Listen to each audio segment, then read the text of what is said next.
can you teach about the Bible in public schools? Short answer, yes, but do you see that asterisk? That's what the rest of this video is about. Starting with the 1963 Supreme Court decision Abington versus Schempp, the Supreme Court has consistently held that you can teach about the Bible in public schools as long as it's presented objectively as part of a secular program of education. So notice the key words here. You can teach about the Bible. That's to say, teach about it as mythology, as literature, and objectively, meaning that the teacher shouldn't disparage religion, they shouldn't encourage religion, and they should not promote a specific religious worldview. So where's the confusion coming from? Well, I think it's partly because of the failure to distinguish between an academic Bible class and what I'm going to call a devotional Bible class. A devotional or confessional Bible class makes certain theological assumptions about the Bible and its claims, such as God really exists, the Bible is the inspired word of God, and it's authoritative for our lives. Here in the United States, public schools are government institutions, and the government should remain neutral when it comes to religion. So whether the Bible class is mandatory or an elective, it can't take these theological assumptions for granted, which would accept one religious perspective as universally true over others. Now, this was the Supreme Court decision, but there's a bunch of lower court decisions that have delved into the constitutionality of Bible classes in public schools. It gets kind of complicated. Like, who should teach the courses? A case back in 1979 determined that teachers should be chosen based on their qualifications, not because of some profession of faith or their religious affiliation.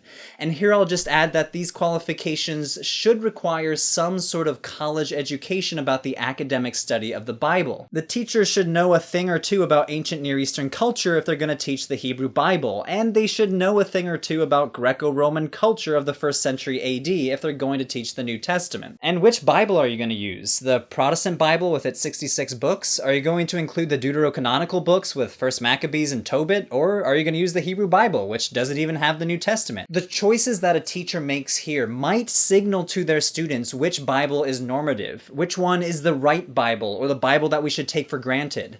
It is on the teacher to explain that there are different Bibles, that there are different interpretations of the Bible, and that there are different translations of the Bible. It's important to say here that I've been talking about US public school teachers. Students have a lot more leeway because their exercise of their religion is protected by the First Amendment of the US Constitution.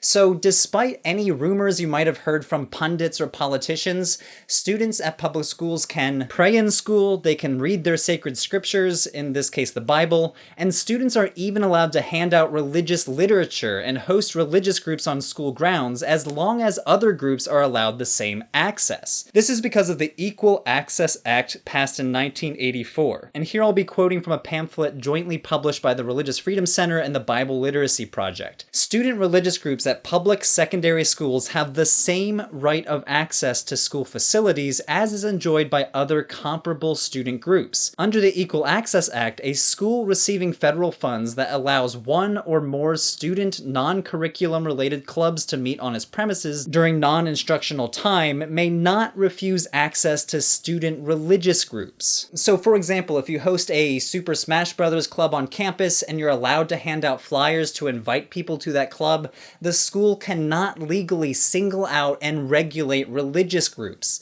All extracurricular, student-led groups should be granted equal access, and this includes prayer groups or Bible study groups. And here I'll add my own legal disclaimer. I am not a lawyer, so take my legal advice with a grain of salt. But I am a religious studies educator, and though I see the value in teaching about a text as important as the Bible, you could stumble into a lawsuit if you don't teach it in a constitutional way. And this is a real concern. I'm not going to sugarcoat this issue.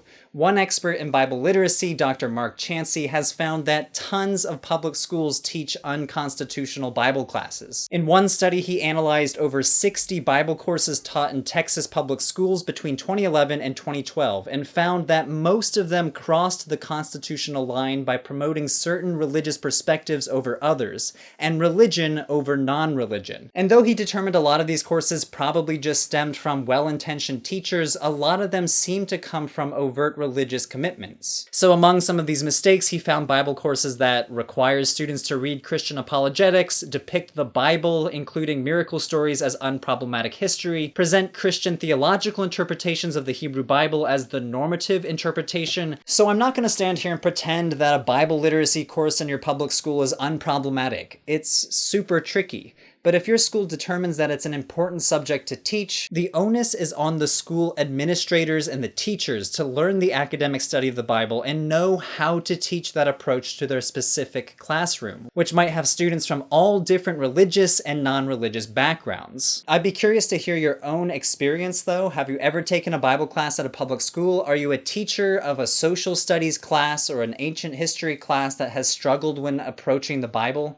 Feel free to put your comments below, and as always, thanks for watching. I'm putting resources in the description below from the academic organizations, the Society of Biblical Literature, as well as the American Academy of Religion, and some of Mark Chancey's own work.